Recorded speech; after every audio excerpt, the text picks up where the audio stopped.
All right, guys, let's open it up. Scott, just take us through. Let's start at the top and take us through what your thoughts were on the main event. You know, I tell you, when the fight between Roman and Levon, that was to me that was an exciting fight. It was action-packed, went back and forth. I think the right guy won. Going into the second fight with Fortune and Daniel James, I was really surprised that the outcome was what it was. I mean, you know, Fortune is a guy that we had, you know, spent a lot of time developing and building, but James, that's a big man. When he starts punching, I would not want to be under the end of those big punches. But, you know, a guy weighs 280 pounds, cuts to 261. It's, you know, he's going to be a force to be reckoned with. So I'm excited to see what happens with him. And he's got a great fan base here, and, you know, we'll put him in some more big fights here.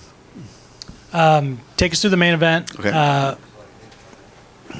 You know, 7 months delayed to figure out who the champ was going to be. And like we talked about the other day, things could be a lot different after 7 months, and it looks like they probably were. I'll tell you, if I'm Corey, I'm really upset now because, you know, to me, that first fight, he turned the tide in that fight, and I thought he was on his way to win that fight.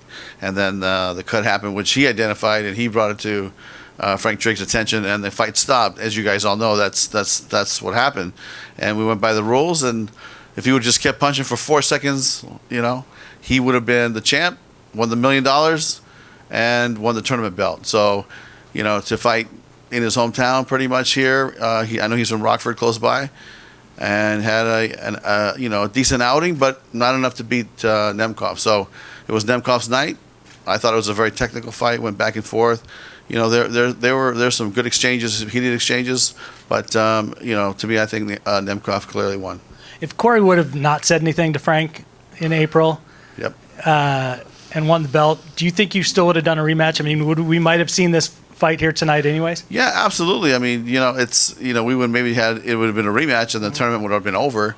But I think that this is a fight that maybe we might run it back another time, you know, down the line. Let's see how those guys do. Nemkov has a big fight against Joe Romero on February 4th in Los Angeles on CBS, which we're really excited about. So I think he's going to be busy. But let's see how these guys, you know, run the division and see, you know, when they can, you know, end up meeting again. And we have Usman. You got a new champ now at lightweight. Mm-hmm. So you no longer have brothers as simultaneous champions. That lasted as long as it did. But Usman was a huge favorite in this fight, and it seemed like he just kind of cruised, right? Yeah, you know what? He started working that length and that distance and those kicks and working on those side kicks to the leg, inside inside kicks.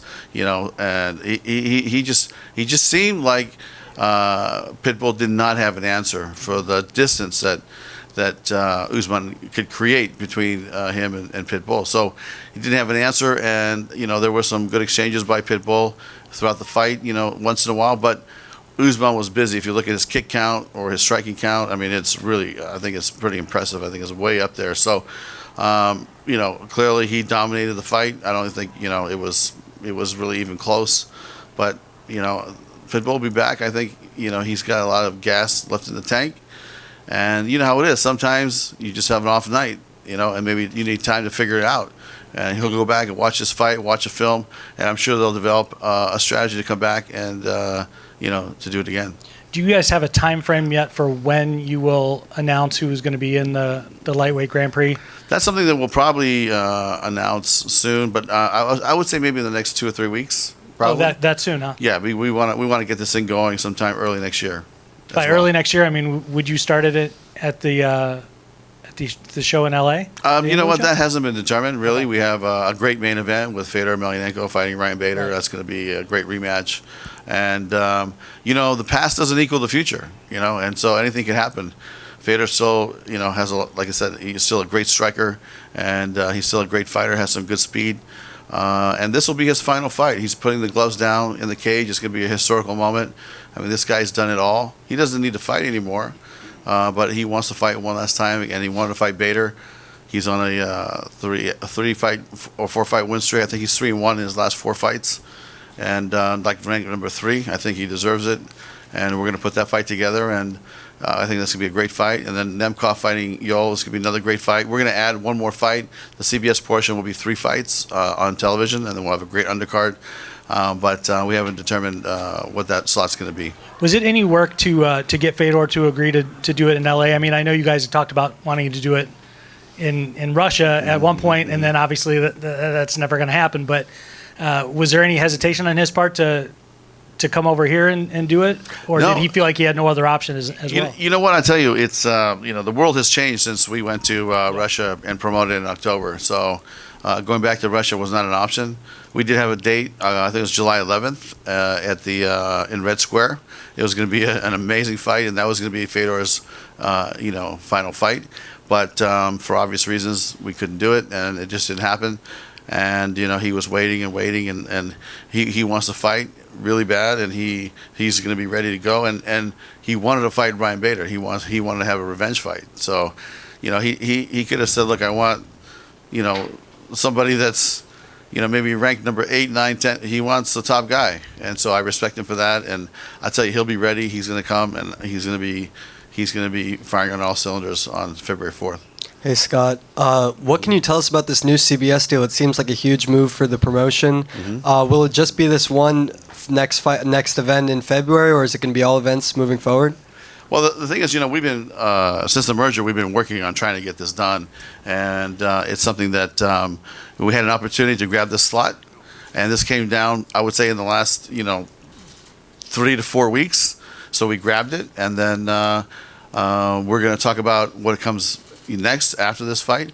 Of course, we're going to try our best to work hard and try to get, some multi-dates next year. But it's not, we just haven't gotten that far. But when they told me there was an opportunity to do this fight on February 4th, I grabbed it and I said, let's go. Because, one of the beauties about this company is that, Viacom owns, Bellator, but they also own Showtime and CBS. But, trying to get all the pieces in place and get everybody aligned, it's just taking time. So now that the time is here, I'm really excited to put this fight on. It's been a long time since we've had a fight MMA on CBS. So I think it's been 12 years. So I'm really excited. I'm really excited about being on CBS. I'm really excited about the fight card we're going to bring, and it's going to be a great night of fights. It's going to be a celebration of Bellator, and the top 3 fights will be on the broadcast. And on the topic of Fedor versus Bader, any clarity on whether Lyndon Vassell will wait and fight the winner of that matchup, or maybe take another fight in the meantime? I believe he's going to fight in between. So we're talking about him fighting sometime in March, maybe in San Jose. We haven't announced the dates, but we're looking at San Jose in March. And some of the opponents we're talking about for Lyndon Vassell, I know Czech Congo's name has come up. I know Moldavsky's name has come up. So we'll see what happens. And Archie Colgan, he showed out on the prelims tonight, a 50-second TKO finish, moves to 6-0, 1-0 as a lightweight. Is there any chance he'll be in that lightweight Grand Prix, or maybe on the main card of his next fight? The thing about the lightweight division is it's a really, really stacked, division for us. So he'd have to be, ranked in the top 10, let's say, or top 11, 12. And depending on what happens with some of our athletes, whether they come into the tournament or they want to fight at a different weight class, we're still having conversations. But I think the lightweight is going to be a great tournament for next year, and the participants just have not been picked yet. And then lastly, what did you make of this crowd tonight? It was a great atmosphere to watch fights. Yes. You think you guys might come back here next year, 2023? Yeah, listen, we were booked here actually in 2020 before COVID hit. So we were coming to the arena here, and in March we got shut down. I think our date was in June. So we had planned to come to Chicago, and if before that we've thrown a lot of great fights. In my past company, we've had a lot of great fights. A lot of the Fedor fights were here in Chicago. So we really like it here, and I think there's a big fan base. You saw it. I know we sold out tonight, so it was a packed house, and they're passionate. And there's a lot of good fighters. And what I love about going to cities like this is, finding the next, star, finding the next prospect, the next blue chip prospect. And that's what we do when we come into town and give some of the local guys opportunities. And so we'll be back for sure. Hey, Scott. Speaking of Chicago, you had Daniel James with a very big upset tonight. Got a big pop from the crowd. I was wondering what your reaction was to seeing kind of the hometown hero get born. Yeah, you could see the crowd, how passionate they were and how much they loved it. I mean, like I said, that is a big guy. That's a big man throwing some big bombs on you. So, I think that Fortune was a little bit overwhelmed at, when he got hurt. And, I think they stopped the fight, rightfully so. But we'll definitely have him back and keep him going and see how he develops. I mean, is he ready to fight? The top guys yet? I'm not sure. But we'll definitely get him in the mix, and so he can keep getting the experience. To get to that point where he could fight. Moldavsky or Bader or somebody like that.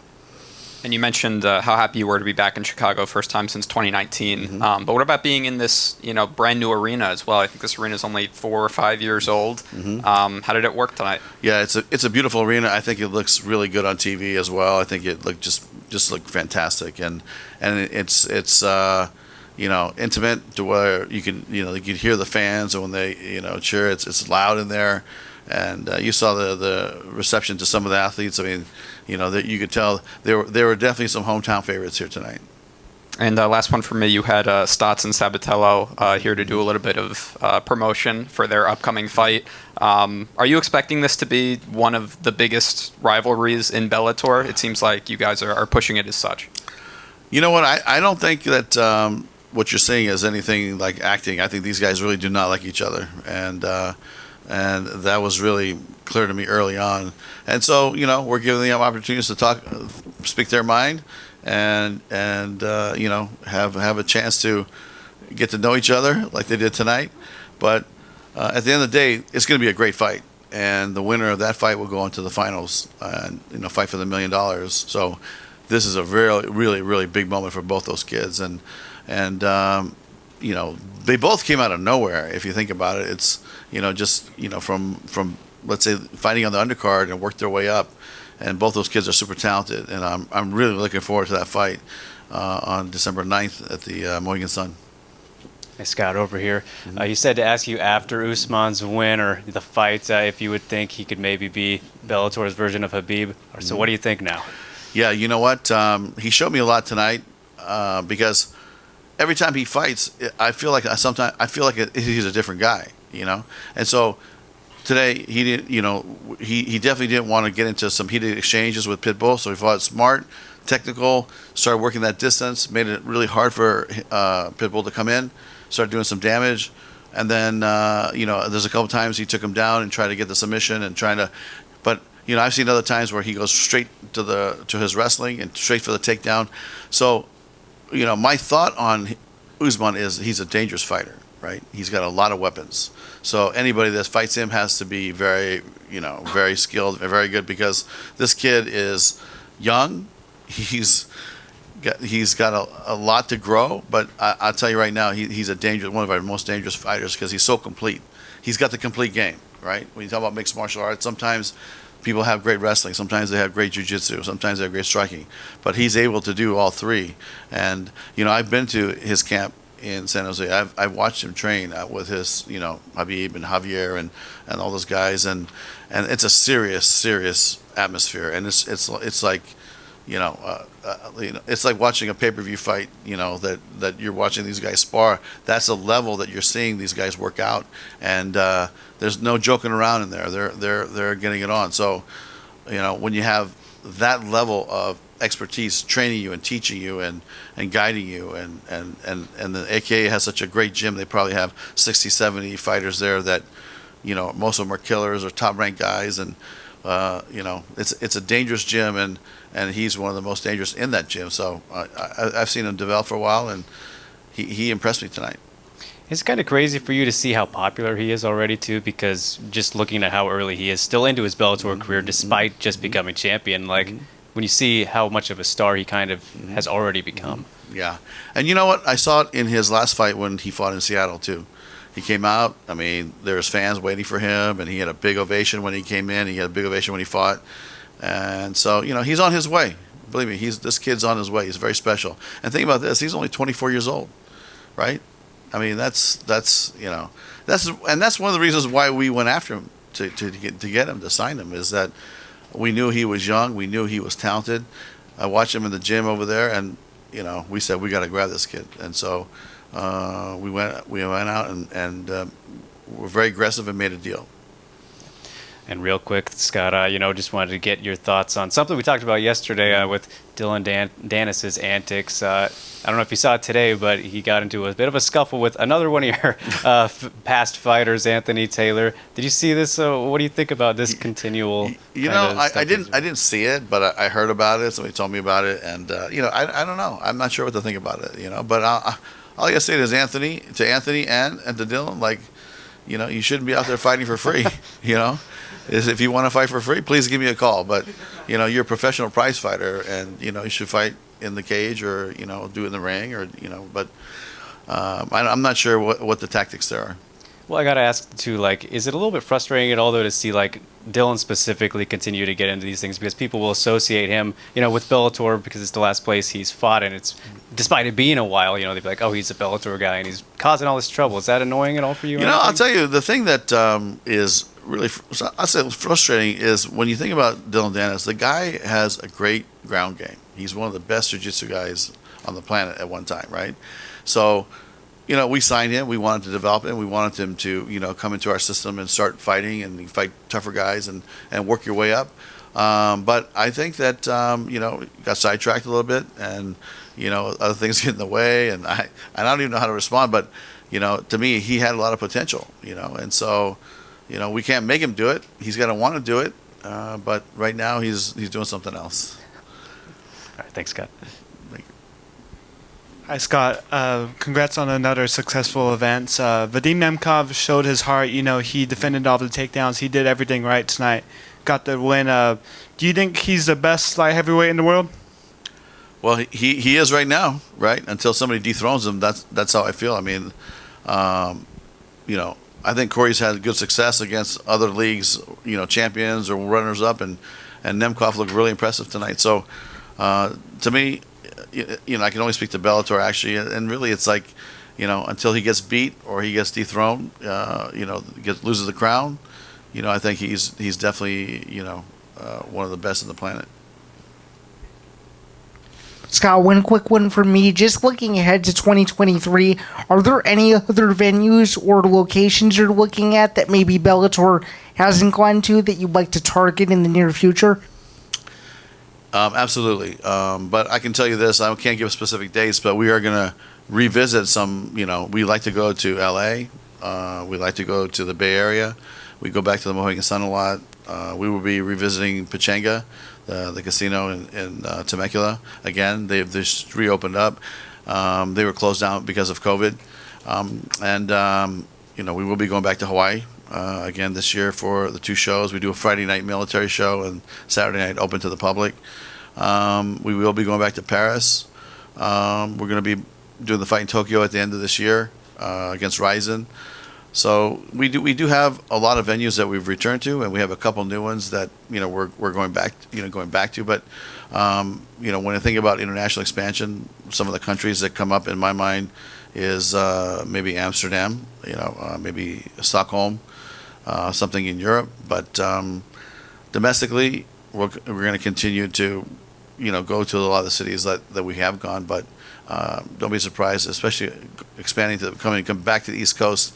We'll definitely be back in Chicago, but we're gonna at some point go back to New York City as well.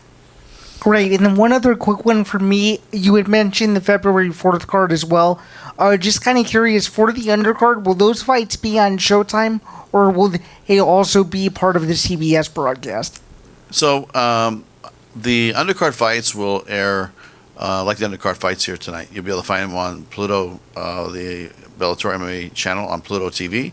You'll be able to find them on the Bellator app, which will take you to the Bellator YouTube channel. The Showtime app, I believe, which will take you to the Showtime YouTube channel. So there'll be many opportunities to watch it. And I'm not sure if it's airing on Paramount Plus. I'm not sure. Yeah, so we're still working out some of the details of that, but you will be able to find it, where you normally find the undercard fights here for us. Perfect. Thank you very much. Thank you so much.